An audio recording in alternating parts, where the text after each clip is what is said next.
For over 2,000 years, the world's greatest empires have not fallen by sword or by rebellion, but by something frighteningly silent: financial self-destruction. Empires that ruled continents, commanded armies, and shaped civilizations collapsed not because they were conquered, but because they conquered themselves through economic arrogance. This is the story no politician dares to tell, no economist on television dares to whisper, because if it's true, America is already in stage 6 out of 7. The same stage Rome entered the century before it imploded. The same stage Spain reached before defaulting 4 times in 40 years. The same stage Britain hit before losing an empire that once owned a quarter of the planet. What you're about to learn may change how you view history, money, and the future of your nation forever. Before we continue, I need your full attention. If you're new to Blood and Fortune, subscribe right now. Because what follows is not entertainment. It's a financial autopsy spanning 2 millennia, exposing a pattern so precise, so consistent, that it repeated unchanged across Rome, Spain, the British Empire, and now the United States. Comment below before watching to the end. Do you believe the American dollar can collapse? Or do you believe the empire is too big to fail? Let's see if your opinion changes after hearing this entire story.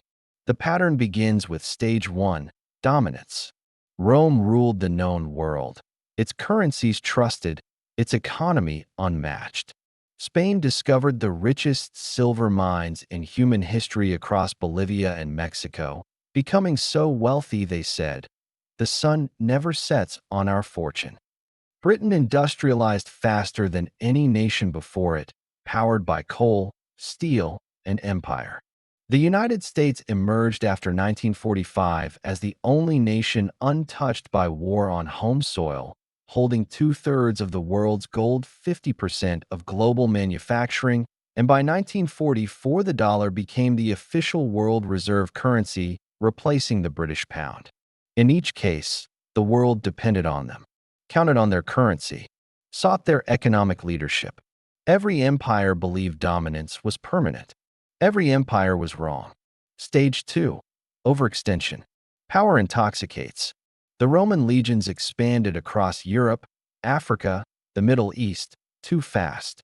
Spain poured resources into war across Europe to maintain prestige.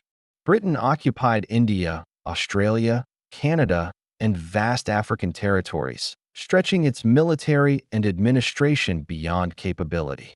The U.S. began maintaining over 750 military bases in more than 80 countries, fighting costly wars in Vietnam, Iraq, and Afghanistan.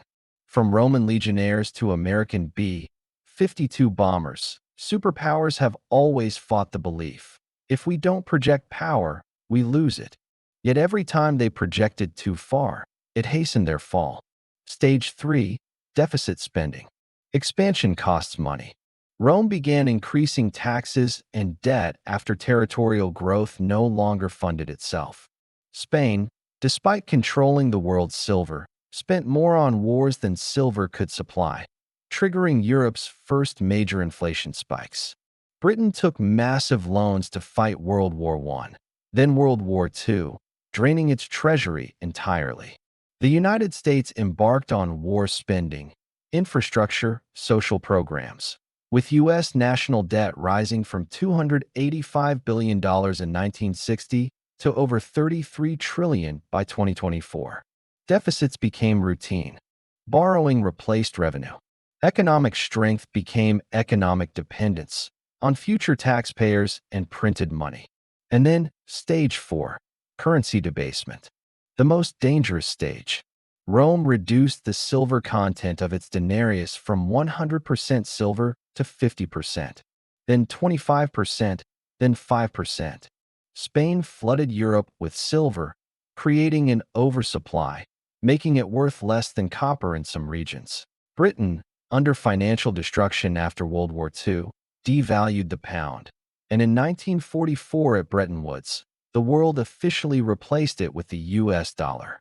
In 1971, Richard Nixon ended the last link between the US dollar and gold, ending the Bretton Woods system, and creating the first major paper-only reserve currency. From that moment, the dollar entered the debasement stage. Every empire told itself, "We are different.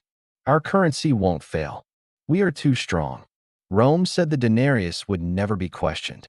Spain believed silver made them invincible. Britain believed the pound would always be king. America believes the dollar is untouchable. But what happens when the currency is no longer tied to anything real? When its value exists only by global belief? That's where the collapse begins. Stay with me, because the pattern is about to enter its most catastrophic stages. Stage 5 is the loss of trust. This is where the world starts to notice the cracks. For Rome, citizens began hoarding older, purer silver coins, refusing to spend the new, debased ones. Merchants across the empire started demanding payment in goods, not currency. For Spain, European banks began refusing to lend them more money, realizing the empire was broke despite its silver mines.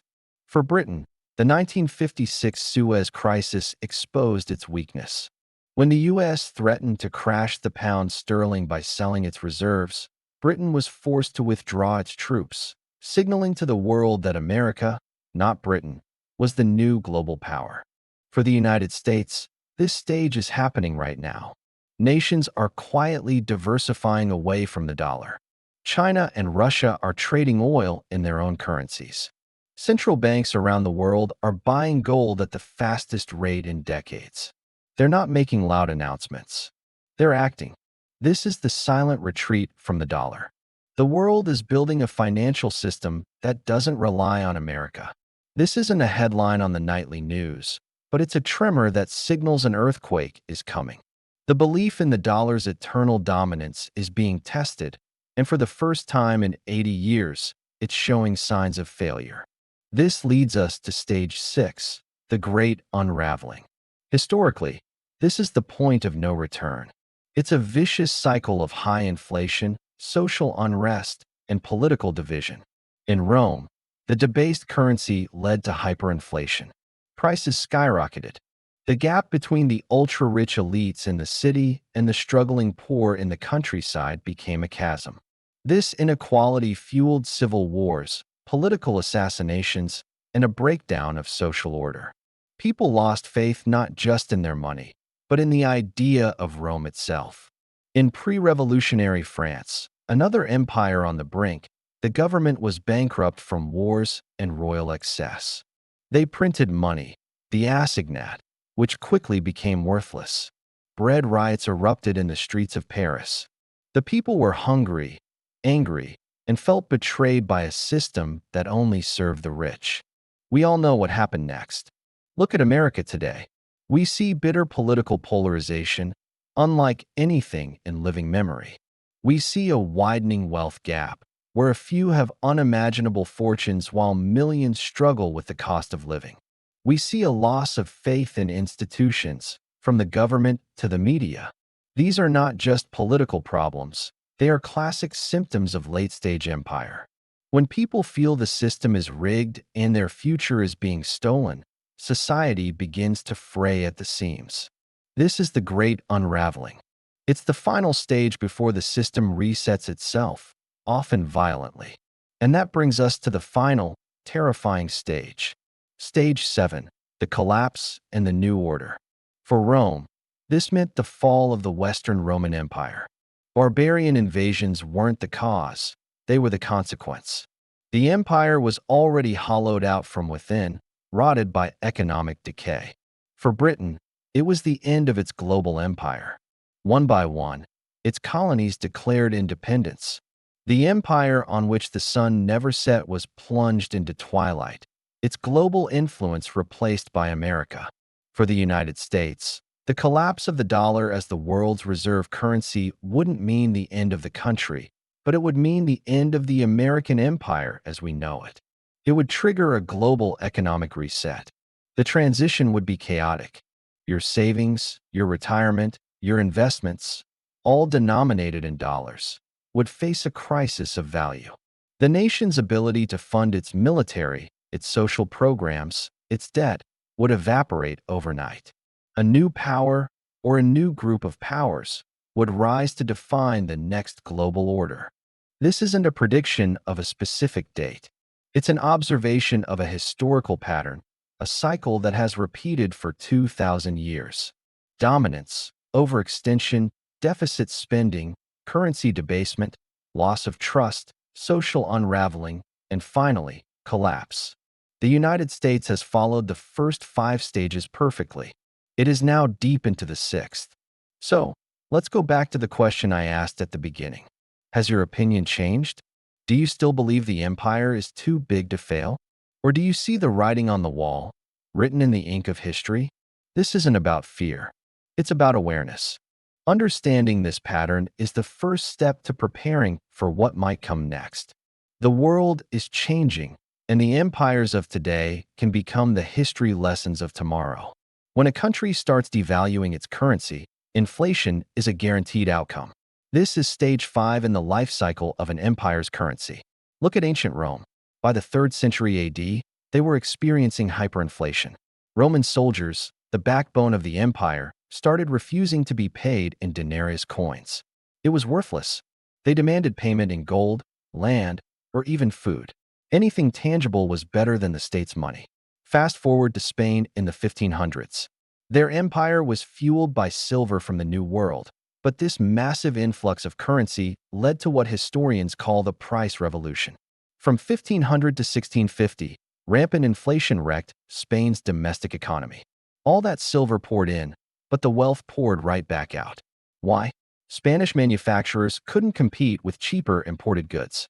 The very wealth that was supposed to make them powerful ended up hollowing out their entire productive base. Britain's story is more recent. During and after the World Wars, they faced severe inflation. The cost of global conflict drained their coffers and devalued the pound sterling. And then there's the United States. We saw sharp inflation in the 1970s, again in the 2000s, and most recently, from 2020 to 2024, we experienced price hikes at a level not seen in over 40 years. This isn't just an economic data point. According to this historical pattern, it's the beginning of decay. This brings us to stage 6, the loss of confidence. This is the critical juncture. It's the moment that decides whether a currency can stabilize or if it's headed for a final, catastrophic collapse. In Rome, citizens simply stopped using the official coins. They went back to bartering. Wealthy landowners wouldn't accept Roman money. They preferred foreign gold. The trust was gone. In Spain, the government's credit evaporated. Between 1557 and 1596, the Spanish crown defaulted on its massive debts 4 separate times.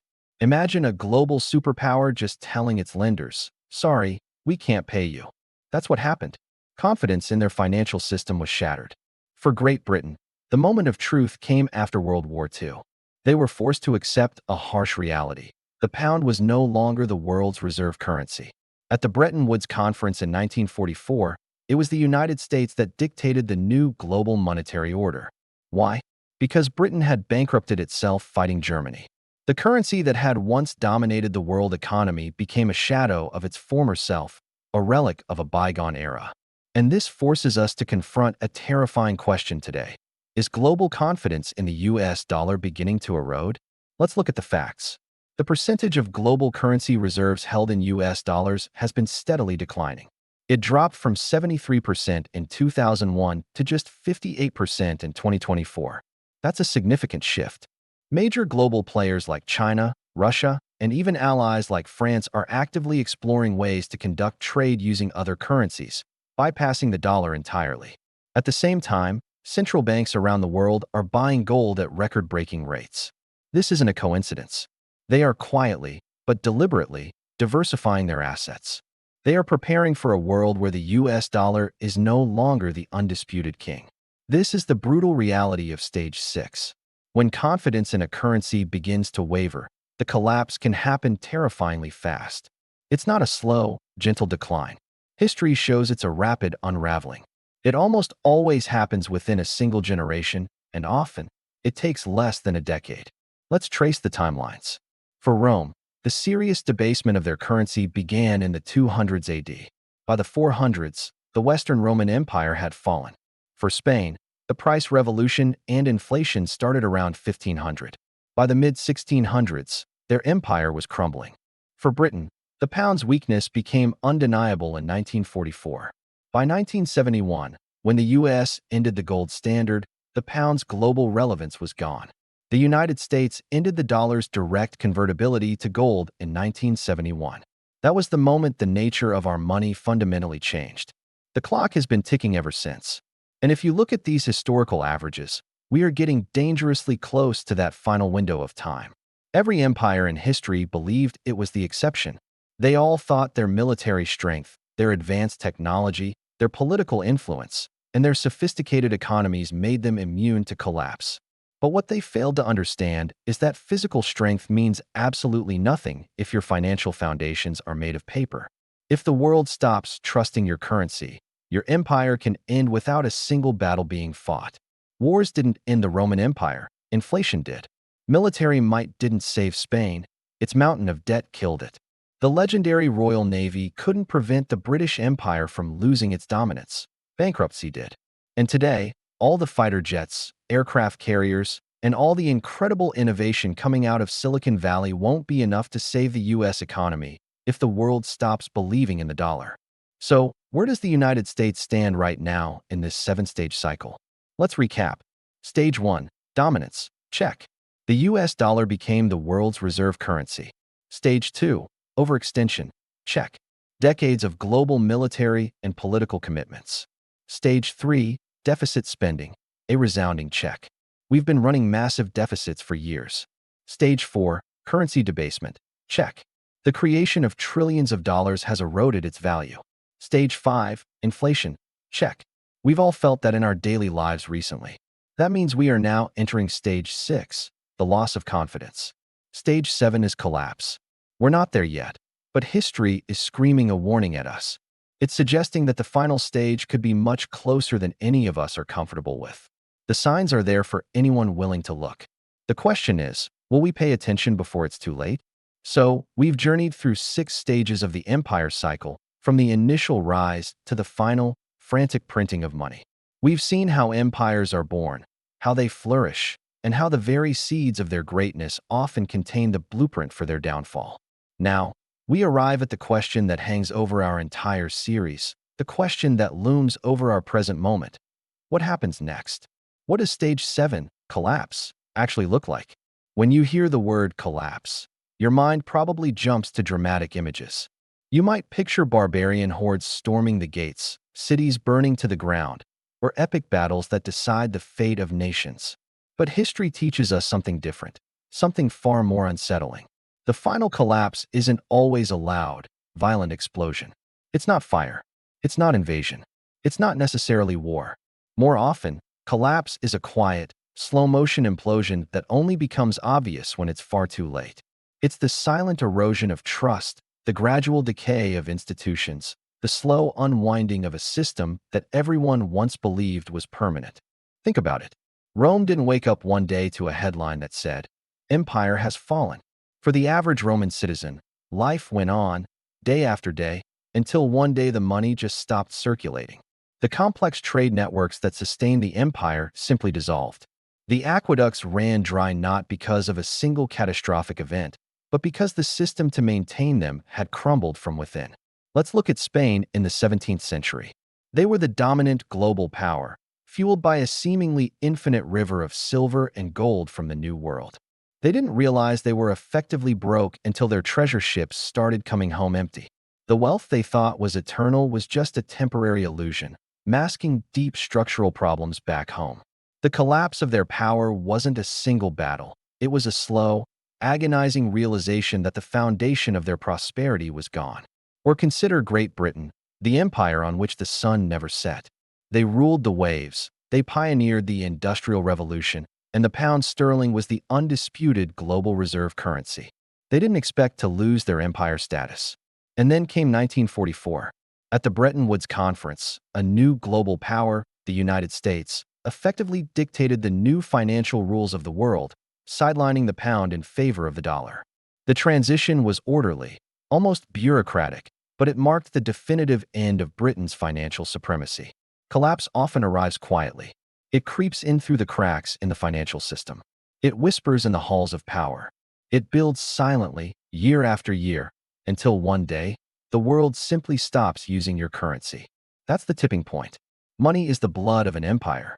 When the world no longer trusts your money, the heart stops beating. So, if we apply this historical pattern to the United States today, what could we expect? What do historians and economists predict might happen if the U.S. continues down this well-trodden path? First, major foreign powers, countries that have relied on the dollar for decades, would begin to stop accepting it for trade, especially for critical resources like oil and raw materials. We're already seeing the beginnings of this, with deals being made in other currencies like the Chinese yuan. This isn't a headline-grabbing event, but a series of small, individual decisions that accumulate over time. Next, you'd see a fast shift toward alternative assets. This could mean a return to commodity-backed currencies, where money is tied to something tangible like gold. Or it could be a move toward new digital currencies, controlled either by coalitions of nations or decentralized networks, designed specifically to bypass the dollar-based system. As this shift gains momentum, central banks around the world, which hold trillions of US dollars in their reserves, would start to sell them off. This wouldn't happen all at once. That would crash the global economy. Instead, it would be a steady, accelerating trickle that turns into a flood. They would quietly convert their dollar reserves into gold, other currencies, or tangible assets, trying to get out before the house of cards comes down. What would this mean for people living inside the United States? Hyperinflation. As the global demand for dollars evaporates, all those trillions of dollars held overseas would come flooding back home. The sheer volume of currency would chase a limited supply of goods and services, causing prices to skyrocket. The purchasing power of the dollar would plummet. A lifetime of savings could be wiped out in a matter of months or even weeks. With its currency devalued, servicing international debt would become impossible. The U.S. government owes trillions of dollars to foreign creditors. If the value of the dollar collapses, the real cost of paying back that debt would become astronomical, leading to a default. This would be the final nail in the coffin for the dollar's status as the world's reserve currency. A financial collapse of this magnitude would inevitably lead to a massive scaleback of military presence. Maintaining over 750 military bases around the world and a navy that patrols every ocean is incredibly expensive. You can't project power globally without a powerful economy and a trusted currency to pay for it. The legions, so to speak, would be called home. And finally, a new dominant empire would rise to fill the vacuum. But this transition might not happen militarily. The new leading power would likely be the one that establishes the next stable economic and financial system. It would be an economic succession, not a military conquest. The world would realign around a new center of financial gravity. Now, if you presented this scenario to leaders of past empires on the brink, they would have all told you the same thing. The greatest, most dangerous lie told by every collapsing empire was this: we are different. It can't happen to us. Rome thought its legions, its unmatched military might, ensured its permanence. They believed their engineering and laws made them exceptional. Spain was convinced that the infinite silver from the New World was a divine gift that would protect them forever. Britain, as the master of the oceans and the birthplace of industry, believed the pound would remain the global standard simply because it always had. They all believed their unique strengths made them immune to the cycles of history. And what does America believe? America believes its unique strength is the Federal Reserve. The belief is that a central bank with the power to print unlimited amounts of money can solve any problem. A recession? Print money. A banking crisis? Print money. A pandemic? Print money. This belief, that you can create prosperity out of thin air, is the modern version of Spain's infinite silver. And history has proven this belief to be fatal, not once, not twice, but 3 times with the major empires we've studied. So, this brings us to the ultimate question. Will the United States break the pattern? Or is the collapse of the American empire inevitable, just another chapter in a long, predictable story? The answer, according to the historical model, depends on one single, crucial factor: confidence. The entire global financial system is built on confidence in the US dollar. The sequence of collapse can be halted, but only if confidence can be restored before it reaches its terminal stage. What would that take? It would require a monumental shift in policy and philosophy. The U.S. would have to restore fiscal discipline, which means dramatically reducing government spending and tackling the national debt. It would have to limit currency printing and stop devaluing its own money. It would have to take concrete steps to preserve the dollar's reserve status, proving to the world that it is a responsible steward of the global financial system. If these things happen, history could be rewritten. The pattern could be broken. But if not, if the deficits continue to grow, if the printing presses keep running, if the world's confidence continues to erode, then the pattern completes itself, just as it has every time before. The final stage is not a choice, it's a consequence. I want to know what you think. Look at the evidence, look at the historical parallels, and look at the world around you. Do you believe America can break the pattern? Or are we witnessing the beginning of the final empire collapse? Let me know in the comments below. If this series has changed how you view history, money, and the world we live in, please hit that subscribe button and turn on notifications. Join our community of thinkers who want to see beyond the daily headlines and understand the deeper forces at play. And tell me what topic you want me to tackle next. Your curiosity drives this channel. Finally, share this video with someone who still believes it could never happen here. Because that's what they said in Rome. That's what they said in Spain. And that's what they said in Britain. And it's what many people are still saying in America today. This is blood and fortune. History doesn't repeat, but it sure does rhyme with money. Thanks for watching.